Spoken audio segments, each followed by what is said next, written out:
Hi, everyone, and welcome back to the Tessa Tubbs Podcast, the space where leadership gets real practical and deeply personal. I'm your host, Tessa Tubbs, and I'm so glad you're here.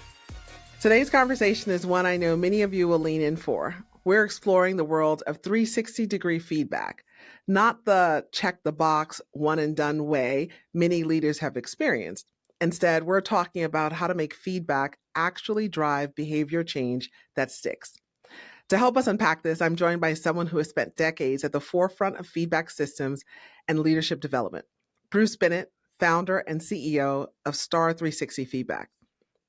Bruce has worked with hundreds of organizations worldwide, developing technologies and feedback systems that create permanent positive behavior change. Simply put, he knows how to turn insight into real lasting change. Bruce, welcome to the podcast. Tessa, thank you very much. I'm excited to be here. Thank you for having me on the podcast. So, so many leaders have experienced a 360 process that felt confusing, painful, or even forgettable. But when done well, it can be a catalyst for real transformation. So as you listen, I want you to think about where feedback shows up in your world and how it could be more of a powerful lever for growth.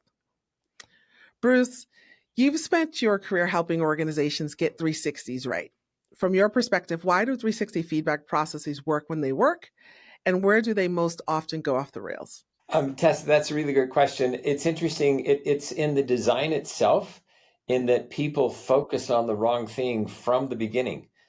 We work with organizations and they spend all their time focusing on developing an effective questionnaire, making sure the feedback collection process is easy, and then delivering a report that provides all the data. And then they tack on action planning almost as an afterthought.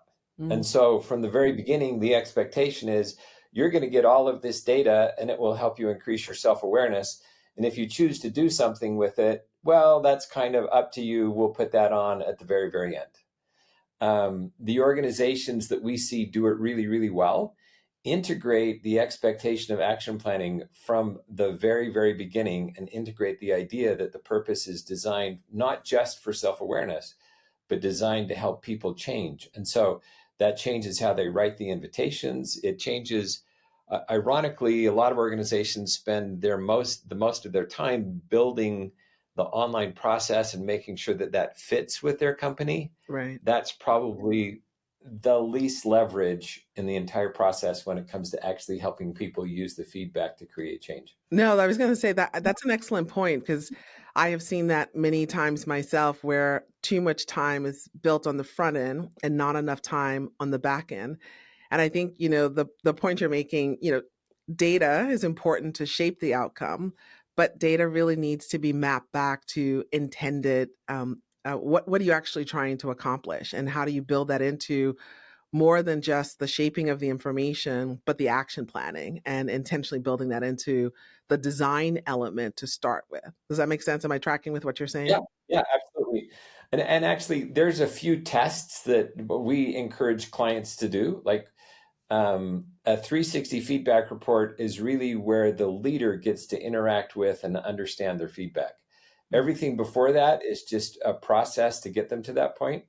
So one of the things that we encourage clients to do when they're evaluating their 360 reports is just pull it out and see if the action planning is a one-page addition to the very end of the survey. And if it is, they're kind of communicating, look, we want you to dive into all of this data and understand all of the data. And again, action planning, not that important. That's a good point. And so to our listening audience, I want to encourage you to think about, 360 assessments you've gone through, or for some of you who are dialed up to have a 360 done in the near term. Think about what Bruce has shared, right? Really focus on how do you leverage the insights and information to really shape what are you going to do next? How do you turn this into real action plan so that there's the adjustment that you need made, your team need made, and your organization is looking from you. Thanks a lot, Bruce, for that. Just one other point on that. It's interesting. If you look at it, most organizations approach it sequentially. They collect the data, they then report the data, and then they do the action planning. And what we found is that by the time people get through all of the data, they're pretty exhausted. And so they're saving the most important part to when they have the least amount of energy, right? Yeah, absolutely. What we've tried to do, and what I think we've done successfully, is we actually integrate the action planning from page one of the report. So as people work through the report and look at the data, each page is taking them a step closer to developing their action plan. And we can talk about that a little bit later. But it's a difference between action planning as an afterthought and action planning integrated through the process. I think that's actually quite encouraging to hear, because, one of the biggest challenges I do hear from leaders is that, how do you translate this feedback into something that you can action? And the fact that the solutions you bring to bear starts with action in mind, I think is a differentiator. As you partner with organizations, both, it sounds like, in just the way your report is built out, how else do you help leaders turn their 360 data into clear, usable 60, 90-day action plans? So one of the key issues for us is helping leaders prioritize. Okay. There's an expectation that when people get 45 pages of data, they understand 45 pages of data before they actually build their action plan, right? But the reality is, if the organization's investing in 360 feedback to help people improve their skills, if they improve one skill and do it well, that teaches them how to take their feedback and improve the skill. And then they can go back and they can repeat another skill. And so one of the questions I like to ask as I'm working with organizations is, how much data do they need to understand in order to pick one skill and focus on that one skill and improve? And universally, organizations come back and say they just need to understand a high level picture. They need to be able to prioritize and get really clear insights and then pick that skill and improve it. And so one of the things that we encourage organizations to do to overcome data overload is, at the very beginning of the process, when a leader's going through their data, look at the insights the report provides, and then prioritize those and focus on those that they feel are most important, and take that insight and literally immediately start working through some action steps with that insight, and then look at the rest of the data in a way that will help them with that insight. But again, we have a report which has become our most popular report, where at the beginning we set the expectation that the purpose is improvement. Right. And then we provide insights, one page of insights, and then we say, pick an insight and let us walk you through an action planning process. And then we put all the traditional data at the end.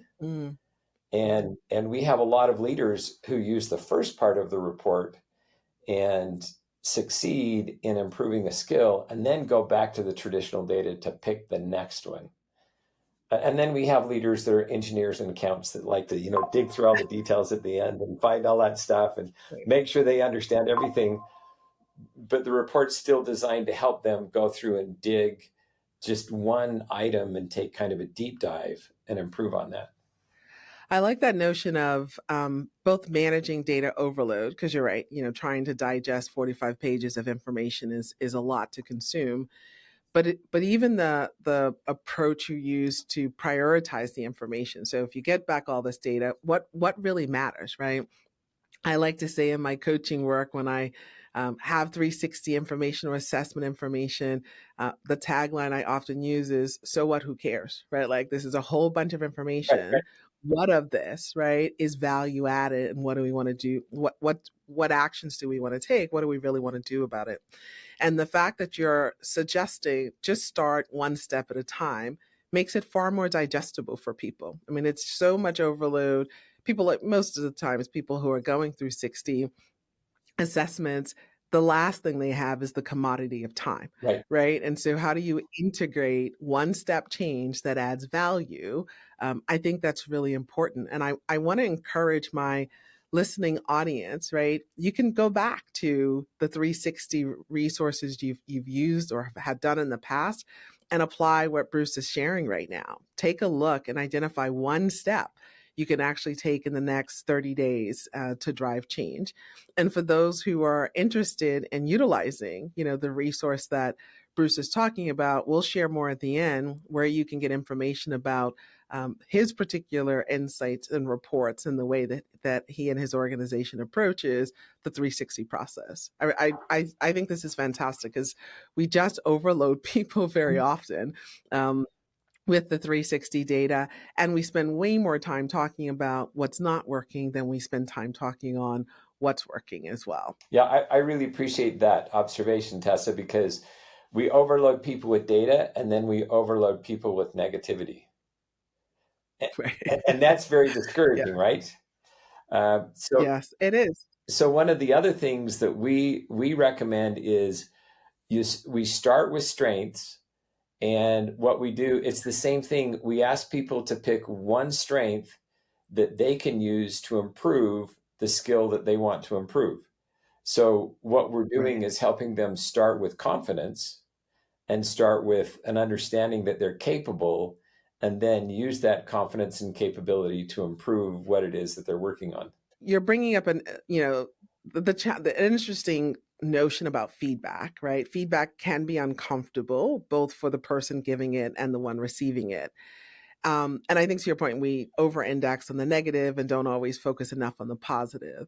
I'm just curious, what are some of the best ways to either brief raters or debrief leaders so that the process builds trust and momentum instead of shame or defensiveness? So how do you support both people involved in the process?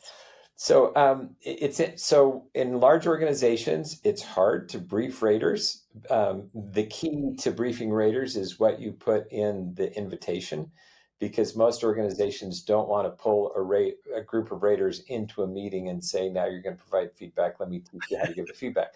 Because from a practical standpoint, it's just too expensive, right? To take them off the line to do that, to take them. So what we really encourage is that the invitations that go out they're short, but they're really focused on the culture. They focus on the importance of giving honest feedback, and they promise anonymity. And so raters expect right up front that there is going to be anonymity, and then that anonymity be protected all the way through the process. And that encourages that honesty on the part of the raters. For the leaders, for us, it's really important so typically a 360 debrief is, in our experience, as we've seen it in many organizations, is really focused on, let me help you understand your feedback. And it's an hour of slogging through all the feedback details. And we approach that a little bit differently in that we talk about, let's look at your priorities in the organization. Let's look at those feedback areas that connect best with those priorities. And then let's look at something that you're doing well. And then let's pick something to improve. And as I mentioned, let's take that thing that you're doing well and then work on it to improve.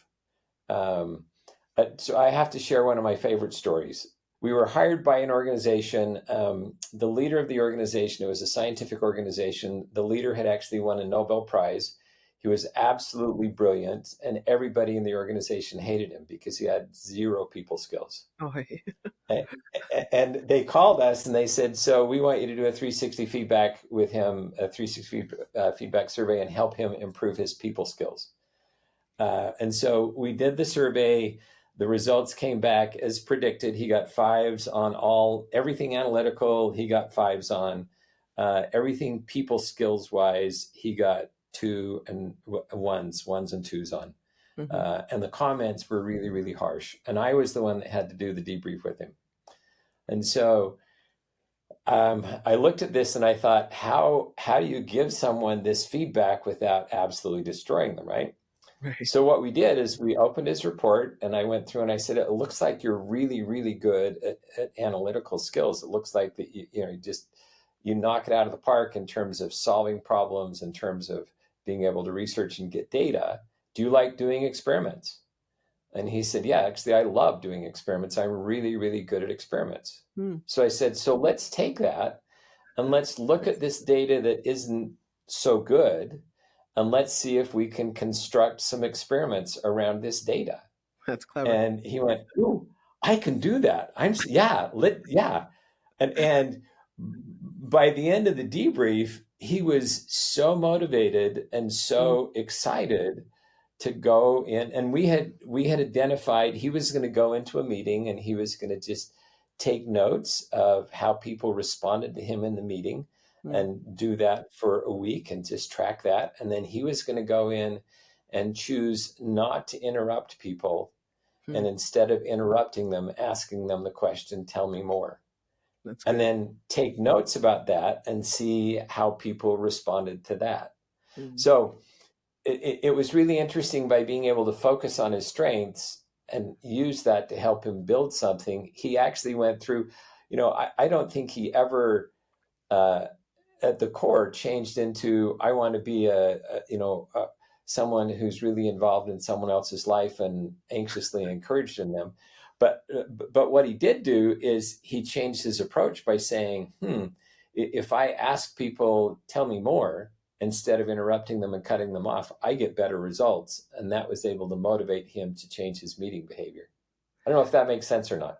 That makes total sense. I love the example of both, being mindful about creating safe space. As you said, you saw the data, you're going in with the leader and you're trying to figure out, how do we walk through this without it decimating him, because, the feedback was harsh and the scores were low. So I think even just starting there as coaches and leaders who are debriefing with folks, being very intentional and mindful about how do we create safety and an environment where people can digest, right, what needs to be said.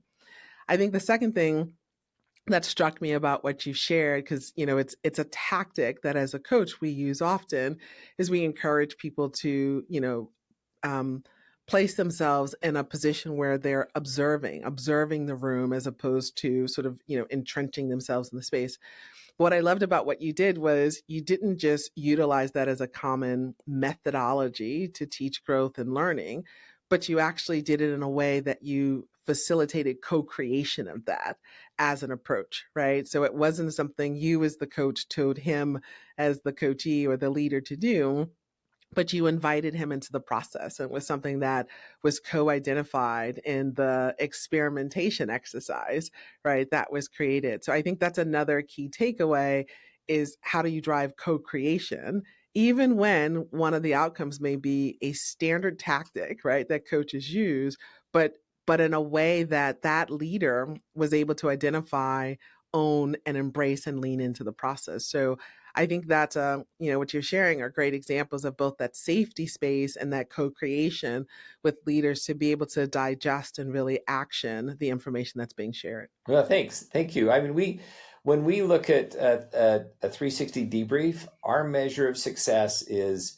does the person walk out of the debrief with the confidence that they can actually improve their skill, with the clarity about what it is that they need to do? Are they motivated to do that? And have they taken ownership of that? Those four things are how we measure whether or not a debrief is successful, as opposed to, do they understand all of their feedback? Can they tell me what the feedback on page 37 means? Right. Well, I just want to encourage my audience listeners to really take heart to what you've just shared. And I have a lot of coaches that I hear from who listen to this podcast. I think these are some great tips and tactics for us in the coaching field to, both create that safety, create that sort of co-partnership or co-design with our leaders. But I think your illustration, it's, what's the end in mind? Is it they understood all of the dot points, or they actually have a clear game plan? They feel confident being able to apply and implement. Because at the end of the day, that's the difference we're trying to make. So I think these are fantastic suggestions you're putting out there. Well, thank you. And the thing that we've actually learned with coaches too, if a coach can get a leader to where they have an action plan by the end of the debrief, then that sets them up to go in and do further improvement coaching and application and implementation coaching. And the leader has more, the leader has ownership of the process, but the coach's role shifts from being a data interpreter to a change agent And really, leaders hire coaches to be change agents. 100%. You've worked with a ton of organizations over the years, and you've just, shared an example of how 360 feedback really shifted behavior in a meaningful way.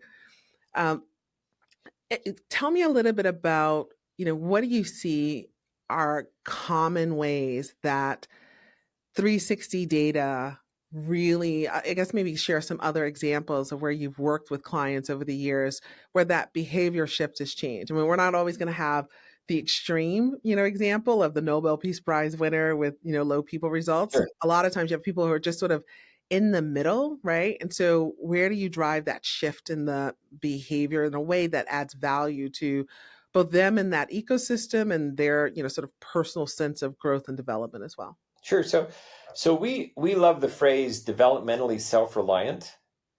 And our Okay. goal is to help leaders become developmentally self-reliant, meaning they understand how to develop their own skills and they take ownership of developing their own skills on an ongoing basis. And so we look at 360 feedback as an opportunity not only to help them develop an individual skill, but to help them develop their overall development competency, their development capability, so that when they're not doing a 360, they can still collect feedback and act on that feedback. So there's a couple things that we try to do in that process. One is the action planning process itself. A lot of times 360 action planning will be, here's a skill you want to improve. Here's some books that you can read. Here's some training courses that you can go to. And those are good. But it's very easy. It requires the person to take time off the job to do it or do something in their spare time, which disconnects it from the job. And so what they do has got to be connected to their job.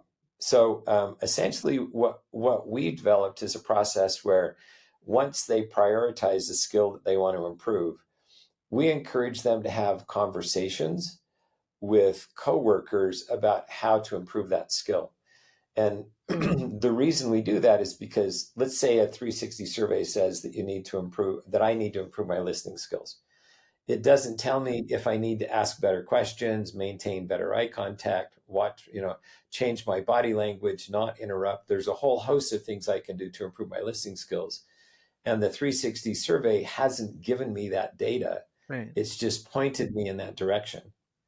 And so the only way that people can actually learn those skills is to have conversations with people that they work with. So we've developed a process where what we encourage people to do is identify what they want to improve, identify people in their organization who do that well, and then have a conversation with those people, because we don't want them to go back to their raters. Remember, anonymity is really, really important. So we never want them to go back to their raters and say, hey, I got these scores. What score did you give me? How, we absolutely want to avoid that. But I can look around my organization and see who does listening well. And I can go to those people and say, can you coach me a little bit on listening? And there's another interesting thing that happens here, because I can take the list of people that I've identified and I can go to my manager, Right. And I can say to my manager, hey, I'm going to work on my listening skills. Here's some people in the organization I think do it well. Who do you think does it well? Who should I add to the list, or should I take some of these people off the list? And that has a really interesting impact on managers, because managers are pushed to be coaches. Mm-hmm. And I've talked to a lot of managers who say, I feel like a hypocrite coaching because I don't do this skill well. And then my employee comes to me and says, okay, can you coach me on this skill? And I'm struggling with that skill anyway. Mm-hmm. This way, it gives the manager an opportunity to provide feedback on the process and coach the employee along the process without having to be a content expert. If they are a content expert, great, they can be on the list, right?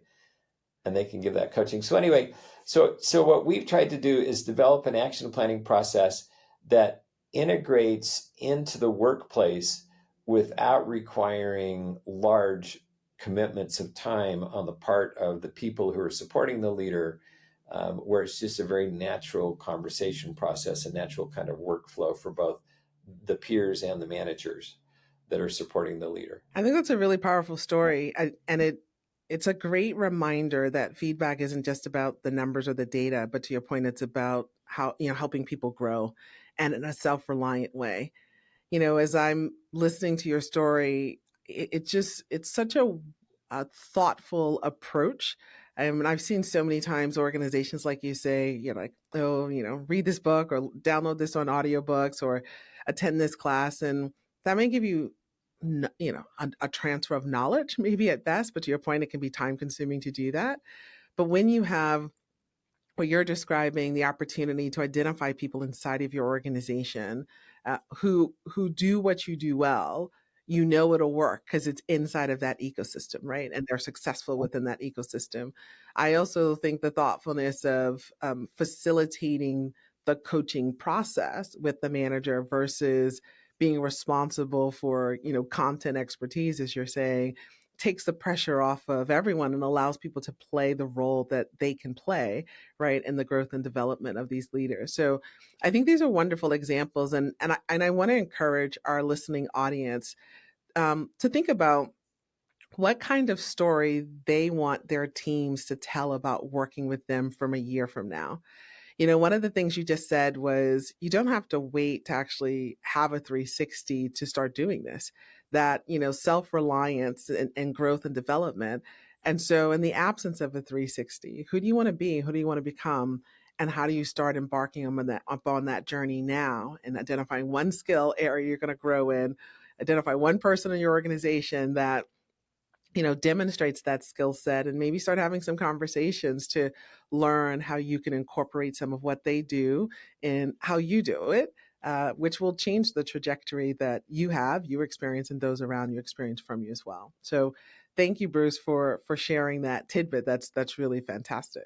Yeah, you're welcome. And the other interesting side effect of that is, as people have those conversations at work, they're building an informal support structure to help them succeed in what they're doing. And we know that social influence is a significant factor in helping people gain success, right? So when they go talk to those people and say, you're great at listening, give me some coaching on listening, when those people see them, they're going to say, so how's your listening coming? Right. And it will build that social support, which helps them succeed long term, long after they kind of put their report away. This is the time of year that often I see organizations are, rolling out or deploying 360 processes. So I'd love for you to speak to our audience members who are about to embark on a 360 process for themselves. If you could offer one practical piece of advice to a leader, what would it be? It would be to go into it with the expectation that you're going to change your behavior. Focus more on the behavior change than you are on the data, because the data gets you started, but the behavior change is what's going to make a difference in your career. I love that. I think, just to accentuate what you're saying, I think for leaders to really focus on curiosity instead of defensiveness, and really what's the behavior change. And I like that, even the example you gave earlier of treat it like an experiment, right? Be curious going in, stay open to, what kind of change you're actually trying to drive, and write that down and be really intentional about implementing that. I think that's a fantastic tip. Thanks for sharing that, Bruce. Well, you're welcome. You're welcome. Well, I think the other thing is with feedback, we have a tendency to focus only on the negative. That's true. And only on what needs to be improved. And again, if the end goal is for people to be able to improve their performance, they need to believe within themselves that they can improve their performance. And so if you only focus on the negative, right, people are not going to be motivated. They're going to be discouraged, and they're going to be overwhelmed. And if you can tie in the positive, that can give them some motivation and confidence to be able to succeed. That's awesome. Bruce, thank you so much for sharing your expertise and your stories with us today. Before we close, where can listeners learn more about you and Star 360 Feedback? Our website is star360feedback.com. We have a YouTube channel too. If you search Star 360 Feedback on YouTube, it'll bring up our YouTube channel. Or you can always give us a call at 801-489-1211 or email me at bbennett@resultsbystar.com. Our name, resultsbystar.com, is different than our actual corporate name. But we do that because what we want to communicate is that when people work with us, we're going to focus on results, not just data. Awesome. And to our audience, we've also created a free companion resource to help you apply what we've discussed today. You can find it in the show notes or at tessatubbs.com. And if you enjoyed this conversation, I'd love for you to stay connected. Follow me on LinkedIn, subscribe to the YouTube channel, or visit tessatubbs.com for more leadership tools and inspiration. I'm Tessa Tubbs, and this has been another episode of the podcast. Until next time, lead the change you envision. Thank you, Bruce. Thank you, Tessa. It was a pleasure to be here. Thank you so much.